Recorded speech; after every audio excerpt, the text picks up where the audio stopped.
नमस्कार, मैं दीपक राणा।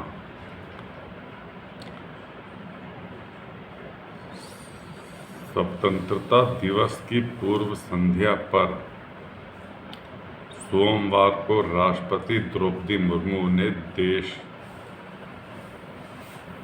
को संबोधित करते हुए कहा कि विविध तरह की पहचान होते हुए भारतीय नागरिक होना हमारी सबसे बड़ी पहचान है।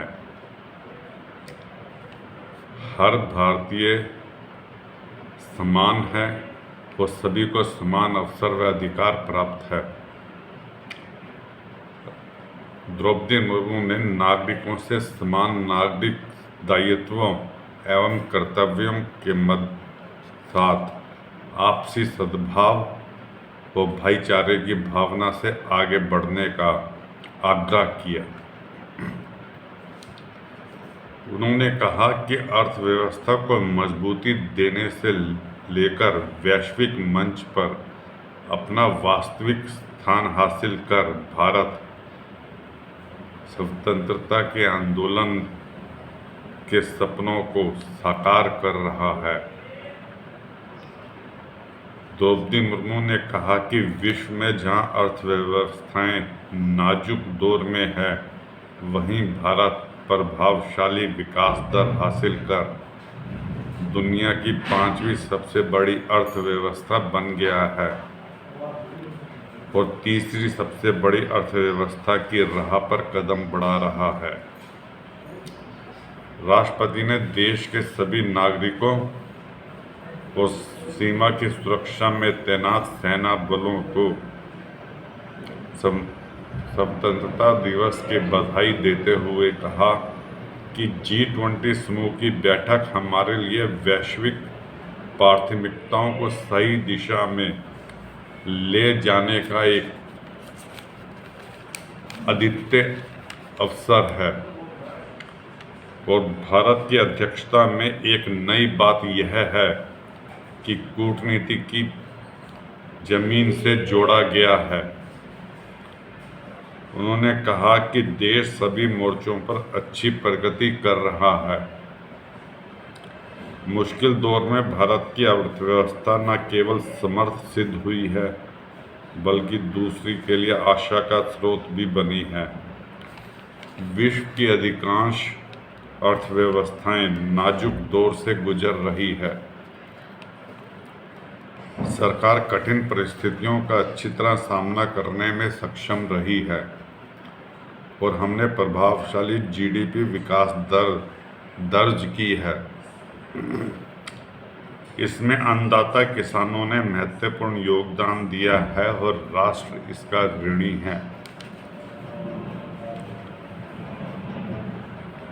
महिलाओं के सशक्तिकरण पर भी जोर देते हुए राष्ट्रपति ने आज़ादी के आंदोलन में अग्रणी भूमिका निभाने वाली सरोजिनी नायडू और आसफ अली जैसी महिला नेताओं का स्मरण किया। कहा, आज महिलाएं विकास और देश सेवा के हर क्षेत्र में बढ़ चढ़कर योगदान कर रही है। अनेक क्षेत्रों में महिलाओं ने अपना विशेष स्थान बना लिया है, जिनमें कुछ दशक पहले तक महिला भागीदारी की कल्पना भी नहीं की जा सकती थी। देशवासियों से आग्रह है कि वह महिला सशक्तिकरण को प्राथमिकता दें। बेटियां चुनौतियों का सामना करते हुए जीवन में आगे बढ़े। द्रौपदी मुर्मू ने कहा कि भारत लोकतंत्र की जननी है। प्राचीन काल से ही हमारे यहाँ जमीनी स्तर पर लोकतांत्रिक संस्थाएं काम कर रही है, लेकिन लंबे वर्षों से औपनिवेशिक शासन ने उन्हें मिटा दिया।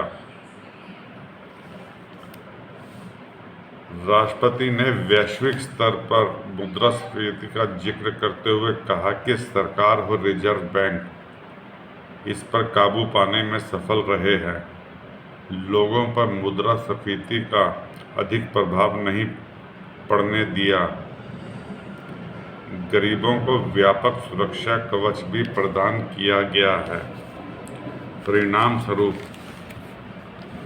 पिछले दशक में बड़ी संख्या में लोगों को गरीबी से बाहर निकालना संभव हो पाया है। आदिवासियों की स्थिति में सुधार लाने हो उन्हें प्रगति की यात्रा में शामिल करने के लिए विशेष कार्यक्रम चलाए जा रहे हैं। राष्ट्रपति ने अपनी आदिवासी भाई बहनों से अपील की कि वे अपनी परंपराओं को समृद्ध करते हुए आधुनिकता को अपनाएं। नई राष्ट्रीय शिक्षा नीति 2020 से बदलाव शुरू होने की चर्चा करते हुए द्रौपदी मुर्मू ने कहा कि इस दूरदर्शी नीति का एक प्रमुख उद्देश्य प्राचीन मूल्यों को आधुनिक कौशल से जोड़ना है। इससे आने वाले वर्षों में शिक्षा के क्षेत्र में अभूतपूर्व परिवर्तन होंगे और परिणाम स्वरूप देश में एक बहुत बड़ा बदलाव दिखाई देगा। राष्ट्रपति ने चंद्रयान 3 के सफल लॉन्च का उल्लेख करते हुए कहा कि इसरो नई ऊंचाइयां छू रहा है। जलवायु परिवर्तन और ग्लोबल वार्मिंग के खतरों पर विश्व के वैज्ञानिकों से अधिक तत्परता दिखाने की बात कहते हुए राष्ट्रपति ने कहा कि हाल के वर्षों में बड़ी संख्या में अचानक मौसम बदलने की घटनाओं के कारण देश के कुछ हिस्सों में असाधारण बाढ़ का सामना करना पड़ा है।